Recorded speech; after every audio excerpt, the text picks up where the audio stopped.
2025 Hyundai Santa Fe XRT Package Review.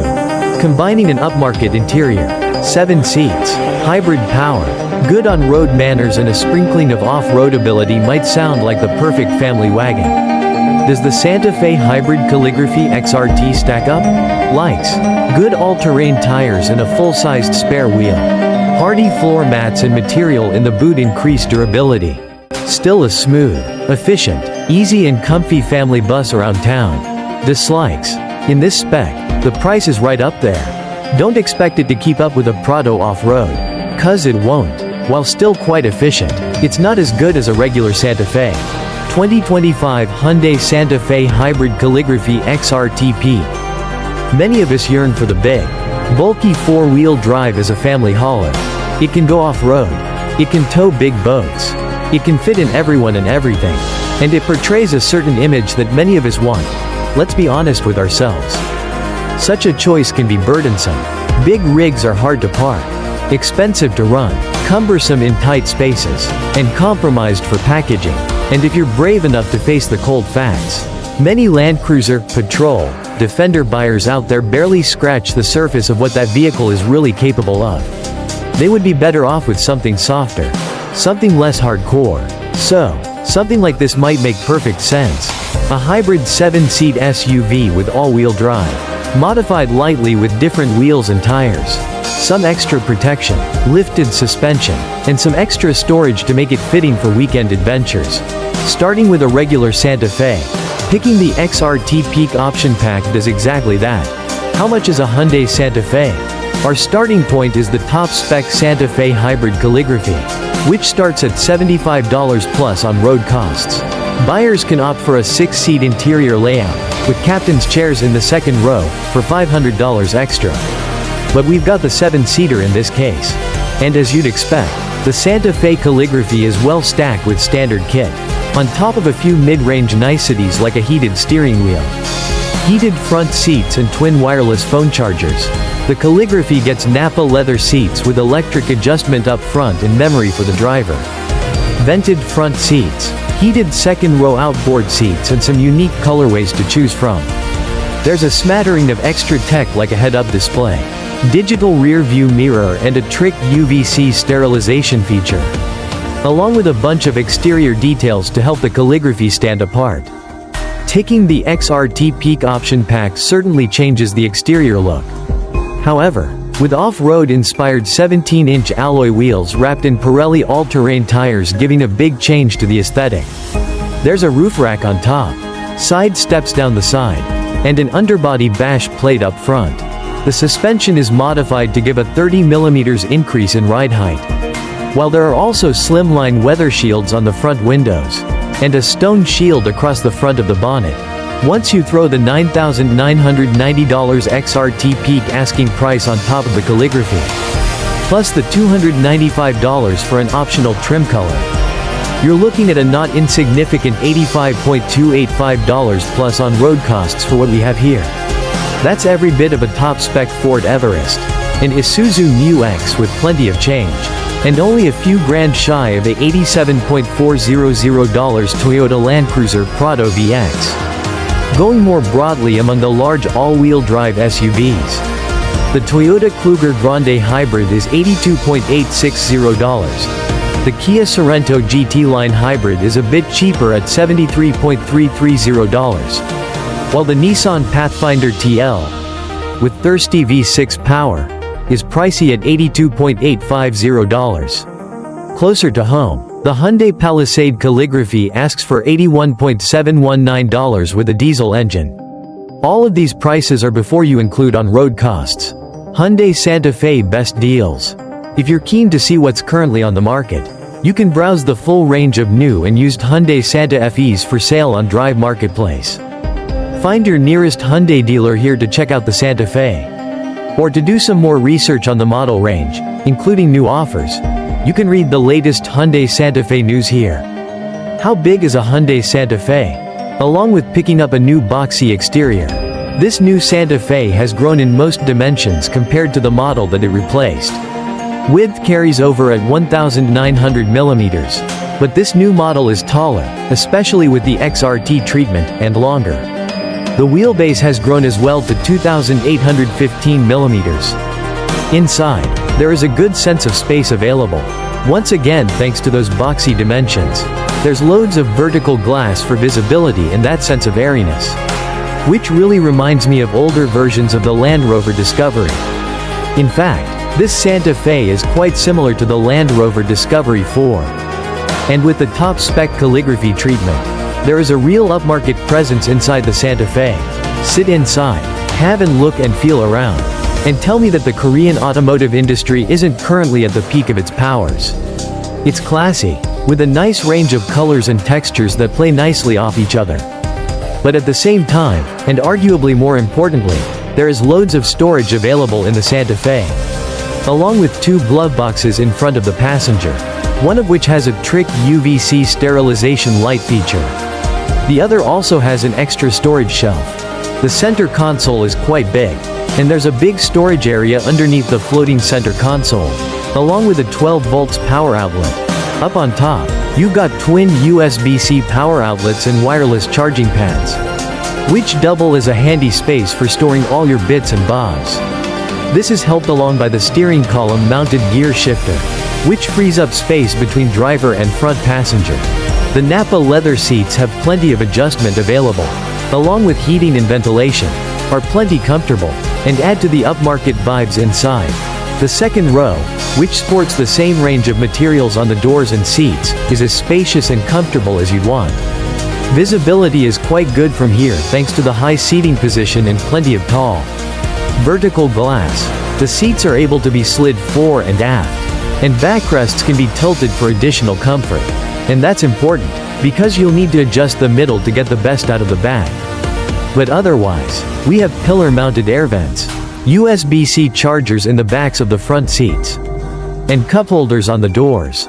There's also a drawer in the back of the center console that is connected to the main center console smartly for extra storage space. The third row, while definitely an improvement over the previous generation model, still plays second fiddle to what you get in a Hyundai Palisade or Kia Carnival. With the second row scooched forward a bit, I, a 180 centimeters tall adult, am able to sit in the third row with knees just scraping the back of the second row seats. The third row has power outlets, air vents, fan speed controls, and cup holders, which is pretty good. Adults might find the third row a bit pokey after a while. Kids will love it, and could even call dibs on the rear seats. Boot space, which doesn't have a quoted number of literage in 7-seat mode, is big enough to fit 4 or 5 school bags or a decently large load of family groceries. Flipping down the third row increases this area to 628 liters. And sliding the second row back will save things from disappearing into the abyss. This space is much bigger, of course, but I also like the hardy plastic covering for the boot space. A stand-alone accessory for an additional $190. This is more durable for everyday USEAGE, but will also give owners an easier life when cleaning the car of sand, dirt, and whatever the car might imbibe. In fact, closer inspection of the Santa Fe revealed the advent of floor mats on floor mats that Hyundai calls all-in-one floor mats, $390, with a wide and lip plastic mat going underneath the carpeted floor mats. So if you're expecting the interior to get extra dirty over the weekend, whip out the top layers and save them from getting trashed. Does the Hyundai Santa Fe have Apple CarPlay and Android Auto? The big, curving display that dominates a large swath of the Santa Fe's dashboard covers off both infotainment and the driver's instrument cluster. But the integrated, swooping look of the setup here is certainly classy and modern. Some 12.3 inches is dedicated to infotainment using Hyundai's latest operating system software.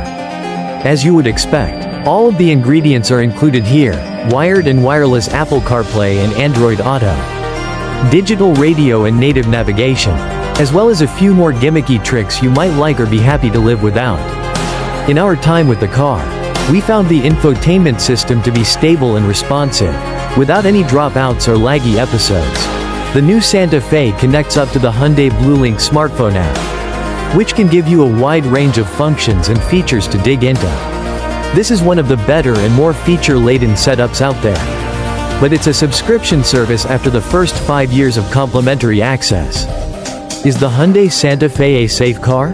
With a 5-star NCAP safety rating from 2024, the Hyundai Santa Fe is in a strong position for safety credentials against the heightened testing criteria. Adult occupant protection is rated at 84%, while child occupant protection is 86%. Vulnerable road users, pedestrians, get 77%, while the onboard safety systems like lane keep assistance and autonomous braking get an 80% score for performance. Crash protection is helped by the inclusion of 10 airbags inside the Santa Fe's cabin, which includes a front center airbag to protect against occupant collisions, a driver's knee airbag and curtain airbags that cover all 3 rows. What safety technology does the Hyundai Santa Fe have? There's stacks of safety equipment included in the new Santa Fe, and that's especially the case when you've got the top-spec Calligraphy. Autonomous emergency braking includes pedestrian and cyclist detection, as well as junction detection and steering intervention.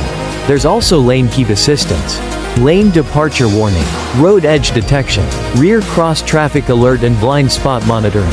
Higher spec models also get a safe exit warning, detecting incoming cars when you open a door, a sensor-based rear occupant alert, and the 360-degree camera system is a quality one.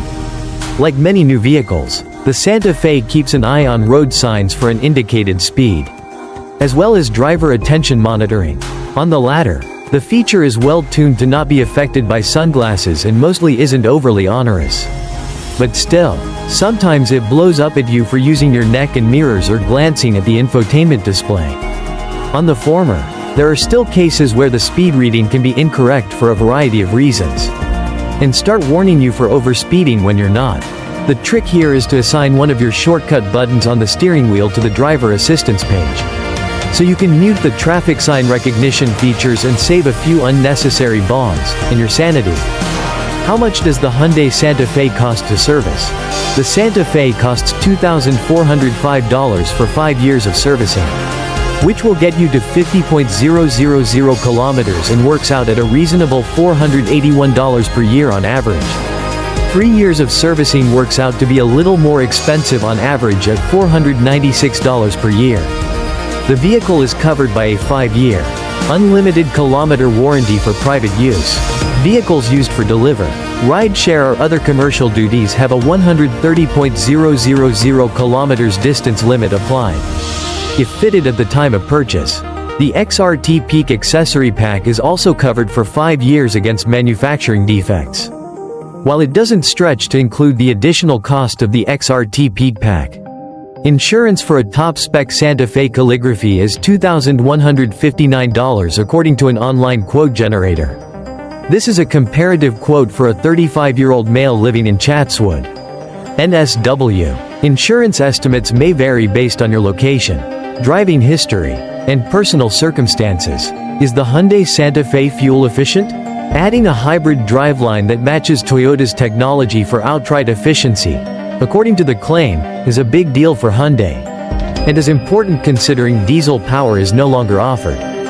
A gruntier 2.5-liter turbocharged 4-cylinder petrol engine has also been added to the Santa Fe lineup, but we reckon the hybrid is the pick. A claim of 5.6 liters per 100 kilometers is impressive, but the XRT modifications do blight this somewhat. All-terrain tires increase the rolling resistance and weight, and the roof rack knocks around the aerodynamics. But still, our indicated average of 8.2 L, 100 kilometers is quite good considering the size of the car. What is the Hyundai Santa Fe like to drive? The Santa Fe plays both sides of the street nicely, not throwing out the baby with the bathwater as it chases improved off-road credentials. Firstly, the on-road driving experience isn't terribly different to what you get with a regular Santa Fe, and that's a good thing. It's a smooth and refined operator, with a well-resolved driving experience. Actually, there's a good chance that moving to 17-inch alloy wheels, instead of the 20-inch wheels you normally get on all other Santa Fe grades, including base, for this XRT might help soften off the ride quality a little. The suspension kit provides a higher ride height and different dampers, which offers good absorption over the regular range of bumps and lumps that you find around town. But it's not unwieldy or brusque in the way it drives. It's an easy, comfortable point-and-shoot affair. The hybrid system, which utilizes a 1.6-liter turbocharged engine and 6-speed torque converter transmission, is different to the naturally aspirated CVT combination that Toyota has used so successfully for some time. But it has to be said, this doesn't lose out in its ability to smoothly blend together petrol and electric power. Turning the engine on and off nearly imperceptibly from the cabin, the electric side of things is able to do some reasonably heavy lifting, including your initial takeoff, as long as you're not in too much of a hurry. Coasting and suburban cruising, only when you're really giving it to the throttle does the engine start to make a laborious noise. However, it's not too unsettling. That difference in ride quality, with meteor rubber and raised suspension, does let this Santa Fe feel particularly well balanced for dirt road driving. Better bump absorption pays dividends here, stopping the car from jiggling around and bouncing the occupants. Considering the better durability credentials of the tires and good comfort levels, along with a full-sized spare, this Santa Fe XRT is well placed for touring the more remote and regional parts of Australia. Down rough roads and unsealed highways of our country's interior. When things get a bit tougher, then you start to come up against the limitations of an SUV pretending to be a proper off-roader. Firstly, there is a lack of overall clearance to take on the kind of challenges other off-roaders would find a piece of cake. And once you start lifting wheels off a deck, which is easy to do, you'll notice that the car isn't afraid to develop a big chunk of wheel spin before making any progress. Because the Santa Fe is all-wheel drive, which is intrinsically different to the four-wheel drive system you get elsewhere in off-roaders, only one wheel losing traction can slow down your progress noticeably. There are some off-road driving modes to help here. Mud appears to be the most aggressive, and the Santa Fe can drive through these situations, but it's not overly gracious, and adding in steeper inclines and slipperier surfaces would bring the car unstuck more quickly. But on the flip side, all-terrain tires on 17-inch wheels allow you to air down for extra grip more confidently. For something like muddy tracks and wet grass, this XRT will be in a much better position, mostly because of the different rubber. How much weight can a Hyundai Santa Fe tow, compared to what some might call a proper four-wheel drive? The Hyundai Santa Fe Hybrid is underdone from a towing point of view. The maximum brake towing capacity is 1650 kg, with a 100 kilograms maximum allowable ball weight. Why? It's because of the regular duty car-like underpinnings of the Santa Fe. Compared to the body-on-frame construction you'd normally find with the likes of a more heavy-duty four-wheel drive with a 3,500 kilograms brake towing capacity. This is part of the trade-off you must accept for the more car-like nature of the Santa Fe, and the more approachable demeanor of it around town. Should I buy a Hyundai Santa Fe? Don't buy this Santa Fe instead of a Land Cruiser Prado or Ford Everest if you want to prioritize the utility and capability that comes with a proper four-wheel drive vehicle. And in terms of bang for buck, the Calligraphy XRT Peak does ask for a pretty penny. However, there is a strong niche where this car performs well, because although it might not keep up with others off-road, it does provide tangible benefits of comfort, running costs, and refinement around town that a body-on-frame four-wheel drive struggles to emulate. And let's be honest, the amount of off-road ability offered here is probably enough to suit the needs of most. Not necessarily what they dream about doing, but what they actually do on holidays and weekends.